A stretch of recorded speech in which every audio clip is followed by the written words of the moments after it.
Hello everyone, extra knowledge में आपका स्वागत है। यहाँ पर आपको UP TET, C TET, super TET, UGC NET, JRF और अन्य सभी प्रतियोगी परीक्षाओं से संबंधित प्रैक्टिस सेट मिलेंगे।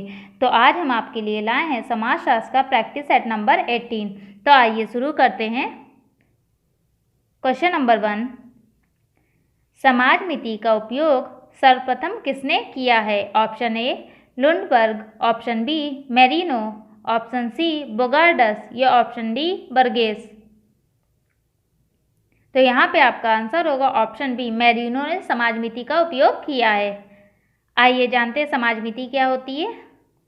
जो कि समाजमिति का अर्थ होता है दो लोगों के बीच के पारस्परिक संबंधों को मापना ही समाजमिति कहते हैं। और इसको इंग्लिश में सोशियोमेट्रिक पद्धति भी बोलेंगे, जो कि मात्रात्मक दृष्टिकोण से तरीकों से उपयोग किया जाता है तथा इसमें सर्वेक्षण और प्रश्नावली का उपयोग किया जाता है, और जो कि ये मेरिनो द्वारा निर्मित की गई है। आइए बढ़ते हैं क्वेश्चन नंबर 2 की तरफ। एक लेखक ने समाज को एक समान होने की चेतना में अंतर्विष्ट समझा है। निम्नलिखित में से कौन है? Option A Cooley, option B Ward, option C Simmel या ऑप्शन डी गिडिंस। यहाँ पे आपका आंसर होगा ऑप्शन डी गिडिंस। गिडिंस ने समाज को एक समान होने की चेतना में अंतर्विष्ट किया है। आइए बढ़ते हैं क्वेश्चन नंबर 3 की तरफ। संस्कृति और सभ्यता के बीच में मूलभूत अंतर है। ऑप्शन ए संस्कृति वह है जिसे हमने प्राप्त कर लिया है और सभ्यता वह है जिसे हम प्राप्त करने की आकांक्षा करते हैं। ऑप्शन बी संस्कृति का संबंध बुद्धि से है और सभ्यता का संबंध अनुभव से है।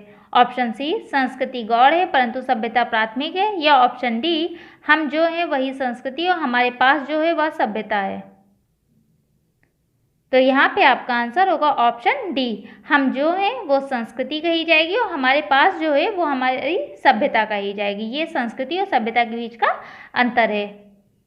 तो आइए जानते हैं संस्कृति और सभ्यता के बारे में।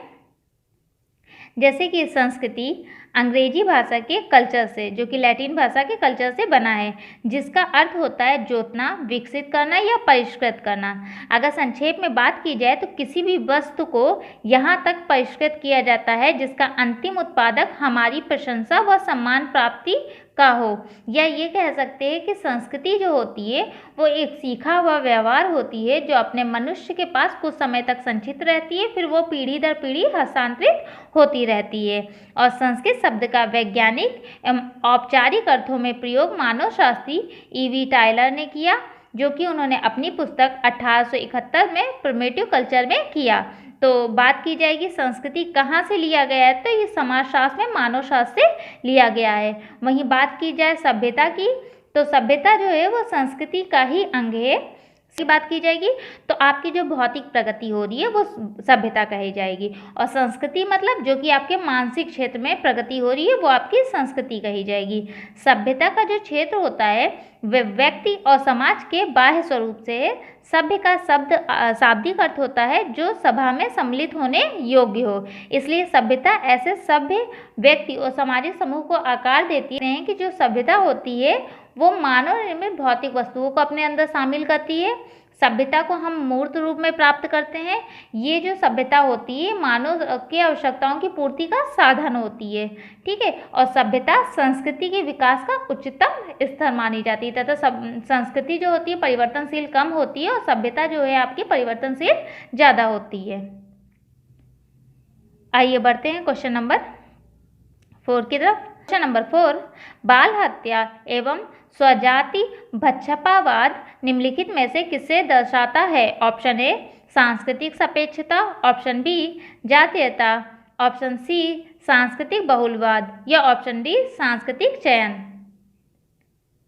तो यहाँ पे आपका आंसर होगा ऑप्शन बी, जातीयता को दर्शाता है आपकी बाल हत्या, या फिर स्वजाति भक्षपावाद आपकी जातीयता को दर्शाता है।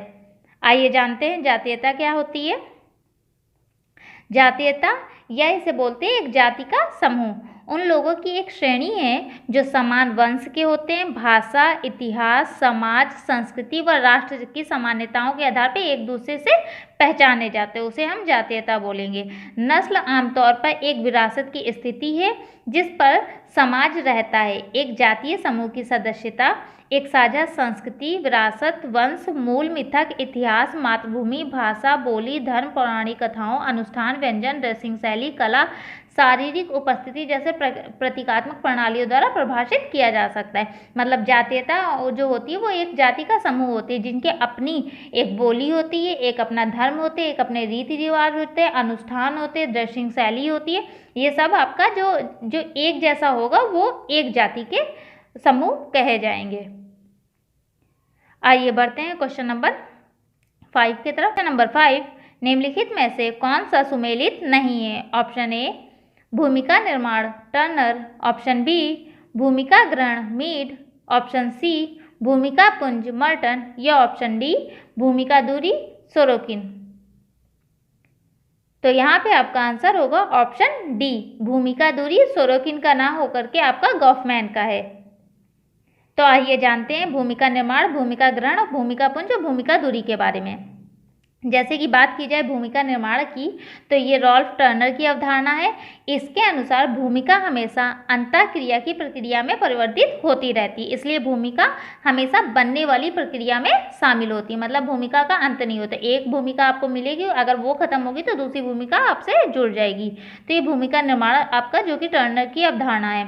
वहीं भूमिका ग्रहण की बात की जाएगी तो ये इसके प्रतिपादक मीड हैं।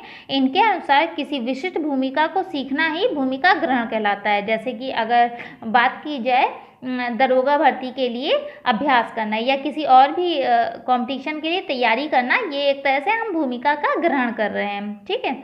और भूमिका पुंज जो कि मर्टन की अवधारणा है, ये व्यक्ति की अनेक भूमिकाएं होती हैं और यह सारी भूमिकाएं आपस में एकीकृत होकर एक समुच्चय का निर्माण करती हैं।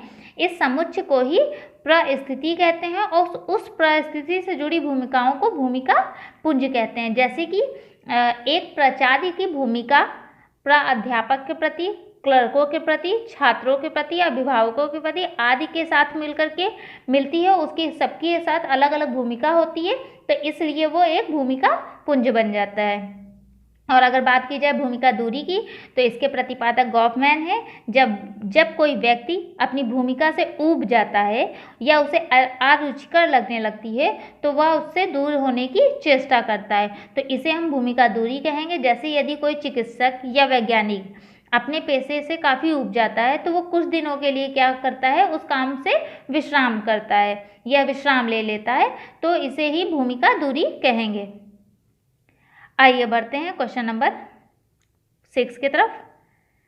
कथन ए, जब किसी सामाजिक कुल जोड़ गिनती के सदस्य आपस में व्यवहार करने लगते हैं तब ऐसा समूह सामाजिक समूह कहलाता है।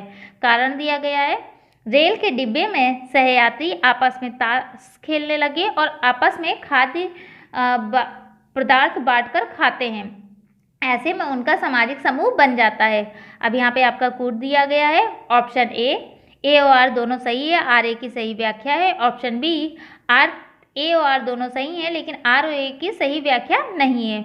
ऑप्शन सी, ए सही है किंतु आर गलत है, या ऑप्शन डी, ए गलत है किंतु आर सही है। तो यहाँ पे आप एक बार देख लीजिए। तो यहाँ पे आपका जो आंसर होगा वो आंसर है ऑप्शन ए और आर दोनों सही है और ए आर की सही व्याख्या है। तो आइए जानते हैं सामाजिक समूह के बारे में। सामाजिक समूह जो कि सोशल ग्रुप इंग्लिश में बोलेंगे, किसी भी दो या दो से अधिक व्यक्तियों के ऐसे समूह को कहते हैं जो एक दूसरे से संपर्क व लेन देन रखें, जिनमें एक दूसरे से कुछ समानताएं हों, कुछ आपस में एकता की भावना रखते हों, वो ही सामाजिक समूह कहलाएगा। सामाजिक समूह होने के लिए विशेषताओं की अगर बात की जाए तो एक तो सहयोग की भावना होनी चाहिए, दूसरा एक सीमित संख्या होनी चाहिए, तीसरा जो समूह के व्यक्ति बने होते हैं उनका कारण जो है वो मूर्त होता है, और चौथा आपका एक निश्चित ढांचा होनी चाहिए सामाजिक समूह की, ठीक है, एक आदर्श और एक नियम, एक मूल्य होने चाहिए। ये सभी सामाजिक समूह की विशेषताएं सामाजिक समूह में शामिल होने चाहिए। आइए बढ़ते हैं क्वेश्चन नंबर 7 की तरफ। क्वेश्चन नंबर 7, निम्नलिखित में से किसने धर्म को लोगों की अफीम समझाए? Option A Freud, option B Mosca, option C Marx या ऑप्शन डी दुर्खिम। तो यहाँ पे आपका आंसर होगा ऑप्शन सी, मार्क्स ने धर्म को लोगों की अफीम समझाए। आइए जानते हैं धर्म से संबंधित कुछ सिद्धांत। जैसे कि धर्म की उत्पत्ति के कुछ सिद्धांत, उसमें सबसे पहली बात की जाएगी टायलर का आत्मवाद का सिद्धांत, या इसे जीववाद का सिद्धांत भी कहते हैं। ठीक है, तो इसमें इन्होंने बात किया कि आत्मवाद जो होता है दो वृहद विश्वासों में विभाजित होता है। प्रथम तो यह होता है कि मनुष्य की आत्मा का अस्तित्व मृत्यु या शरीर के नष्ट होने के पश्चात भी बना रहता है, और द्वितीय यह है कि मनुष्य की आत्माओं के अतिरिक्त शक्तिशाली देवताओं की अन्य आत्माएं भी होती हैं। टायलर के अनुसार आत्माएं प्रेत आत्माओं से लेकर शक्तिशाली देवताओं की श्रेणी तक की होती हैं। ये पारलौकिक आत्माएं केवल अमर ही नहीं होती, वरन ये भौतिक संसार की सभी घटनाओं या मनुष्य के जीवन की दिशा को भी नियंत्रित और निर्देशित करती हैं।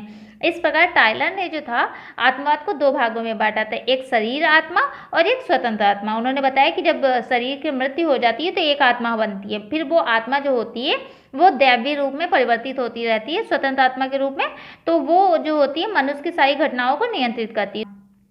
वहीं अगर बात की जाए धर्म की उत्पत्ति में मैक्स मूलर का प्रकृतिवाद का सिद्धांत की, तो इसमें इनके अनुसार प्रकृति के विभिन्न रूपों को देखकर आदिकाल में मानव के मन में भय, आतंक, आश्चर्य आदि होना स्वाभाविक ही था। इन मानसिक भावनाओं के कारण वह प्रकृति से डरने लगा, जैसे कि प्राणी से डरता हो, इसलिए उसके प्रति उनके दिल में श्रद्धा, भक्ति आदि की भावनाएं आई। इसी के आधार पर संस्कृति और भाषा शास्त्र के पद्धति मैक्स मूलर ने यह निष्कर्ष निकाला कि धर्म की उत्पत्ति का प्रथम चरण प्रकृति के विभिन्न पदार्थों जैसे सूर्य, चंद्रमा, अग्नि, वायु आदि की आराधना है। तो इन्होंने बताया कि जब जो पहले की लोग इतने ज्ञानवान नहीं थे तो वो उन सब चीज़ों से डर जाते थे, जैसे कभी बारिश से, आंधी से, तूफान से। तो उन्होंने क्या किया, इन सब चीज़ों की पूजा करने लगे, आराधना करने लगे प्रकृति की, तो वो धर्म का रूप ग्रहण करते गया। वहीं अगर बात की जाए धर्म की उत्पत्ति में फ्रेजर का सिद्धांत, तो फ्रेजर के अनुसार धर्म की प्राथमिक अवस्था जादू टोना थी, और जब वो जादू टोना मतलब कि जब भी वो प्रकृति से उन्हें भय हुआ तो वो जादू टोना करने लगे। लेकिन जब फिर वही चीज़ उन्होंने देखा कि हमारे इतना करने के बावजूद भी आंधी, बारिश और ये सब चीज़ें हो रही हैं, तो उससे निराश होकर के वो उसके प्रति श्रद्धा रख लिए कि हर साल हमें ये पूजा करनी है। ठीक है, तो वो हमारा धर्म बन गया, ये फ्रेजर के सिद्धांत ने कहा। वहीं अगर धर्म की उत्पत्ति में दुर्खिम के सिद्धांत की बात की जाएगी, तो इनके मत अनुसार सामूहिक जीवन की समस्त वस्तुएं को, चाहे वह सरल हो या जटिल, वास्तविक हो या आदर्शात्मक हो, दो भागों में बांटा जा सकता है, एक साधारण और एक पवित्र। तो पवित्र विश्वास के अंतर्गत इन्होंने धर्म को रखा, और अपवित्र विश्वास के अंतर्गत इन्होंने जादू टोना को रखा। और जो इनका धर्म संबंधी अवधारणा थी वो ऑस्ट्रेलिया के अरुंटा जनजाति के अध्ययन के फलस्वरूप विकसित हुई थी। आइए बढ़ते हैं अपने क्वेश्चन नंबर 8 की तरफ। निम्नलिखित में से कौन सुमेलित नहीं है? Option A Rangbang Muria, option B ghotul Bhotia, option C यो आओनागा या ऑप्शन डी गिटियोरा खस। का आंसर होगा ऑप्शन डी गिटियोरा, जो कि खस में ना होकर के ये मुंडा जनजातियों में प्रचलित है। ये एक तरह का शयनागार या युवा ग्रह होता है। गिटियोरा हो गया, रंगबंग हो गया, घोटुल हो गया, यो हो गया, ये सब एक शयनागार या युवा ग्रह बोलेंगे, और ये जनजातियों में किया जाता है। आइए जानते हैं शयनाग्रह क्या होते हैं। जैसे कि शयनागार या फिर युवा ग्रह एक गांव के सामाजिक जीवन की महत्वपूर्ण विशेषता अविवाहित पुरुषों का सार्वजनिक शयनागार होता है। सभी कुंवारे शयनागार में आमतौर पर गांव से बाहर होते हैं, एक साथ सोते हैं। महिलाओं के लिए भी अलग भवन होता है। ये शयनागार की व्यवस्था युवाओं के सामाजिक और प्रशिक्षण का कार्य भी करती हैं। तो ये जनजातियों में प्रचलित था। ठीक है, तो अगर बात की जाएगी जैसे कि मुंडा, हो और बिरहो जनजाति, तो उनके युवा गृह या शयनागार का नाम गिटियोरा होता है। वहीं उराव जनजाति की अगर बात की जाएगी तो उसमें घुमकुड़िया या जा केरपा करते हैं। क्वेश्चन नंबर 9 की तरफ। मेल्विन ट्यूमेन द्वारा बताए गए सामाजिक स्त्रीकरण के विभिन्न प्रक्रियाओं का सही क्रम बताइए। ऑप्शन ए विभेदीकरण, श्रेणीकरण, मूल्यांकन और पुरस्कृत। ऑप्शन बी विभेदीकरण, मूल्यांकन, श्रेणीकरण और पुरस्कृत। ऑप्शन सी श्रेणीकरण, विभेदीकरण, पुरस्कृत और मूल्यांकन। ऑप्शन डी विभेदीकरण, पुरस्कृत, श्रेणीकरण और मूल्यांकन। तो यहाँ पे आपका आंसर होगा ऑप्शन सी श्रेणीकरण, विभेदीकरण, पुरस्कृत और मूल्यांकन। इस प्रकार इन्होंने सामाजिक स्त्रीकरण को सही क्रम में मेलविन ने बताया है। इन्होंने बताया किसी भी चीज़ का पहले श्रेणीकरण किया जाएगा, फिर उसका विभेदीकरण किया जाएगा, फिर उसे पुरस्कृत, फिर देन उसका मूल्यांकन किया जाएगा। आइए जानते हैं सामाजिक स्त्रीकरण क्या होता है। जैसे कि सामाजिक स्त्रीकरण या सोशल स्ट्रेटिफिकेशन वह प्रक्रिया है जिसमें व्यक्तियों के समूह को उनकी प्रतिष्ठा, संपत्ति और शक्ति की मात्रा के सापेक्ष पद अनुक्रम से विभिन्न श्रेणियों में उच्च से निम्न स्त्रीकरण में विभाजित किया जाता है। मतलब किसी भी जो भी समूह है उसमें जो व्यक्ति हैं उनको प्रतिष्ठा, संपत्ति, शक्ति के आधार पर उच्च से निम्न क्रम में विभाजित कर दिया जाता है। वर्ग स्त्रीकरण विश्वव्यापी है। मतलब अगर स्त्रीकरण की बात की जाएगी सामाजिक स्त्रीकरण, उसमें वर्ग का सबसे पहले बात की जाएगी। उसके उत्पन्न होने के अनेक कारण हैं, जैसे पूंजीपति और श्रमिक वर्ग औद्योगिकरण की देन है। धन की विभिन्न अवस्था धनी, मध्यम और निर्धन वर्ग में को जन्म लेती है और 3 रूपों में बांट देती है। वहीं मेलविन ट्यूमिन ने सामाजिक स्त्रीकरण की 5 विशेषताएं बताई हैं। पहली बताया है कि सामाजिक स्त्रीकरण की प्रकृति सामाजिक होती है। सामाजिक स्त्रीकरण पुरातन प्रक्रिया है, मतलब बहुत दिनों से चली आ रही है। और तीसरा इन्होंने बताया सामाजिक स्त्रीकरण प्रत्येक समाज में पाया जाता है। मतलब कोई ये नहीं कि आप हमारे ही समाज में पाया जाए, वो हर एक समाज में सामाजिक स्त्रीकरण पाया जाता है कि कोई उच्च स्तर पे होता है तो कोई निम्न स्तर पे होता है।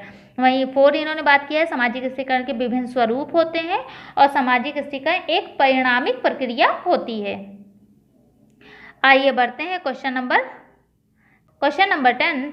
वेबर के अनुसार जाति के लक्षण हैं। ऑप्शन ए एक निर्जातीयता समूह के रूप में। ऑप्शन बी एक समुदाय के रूप में। ऑप्शन सी एक बंद परिस्थिति के रूप में, या ऑप्शन डी हिंदुओं के धर्म संगति के रूप में।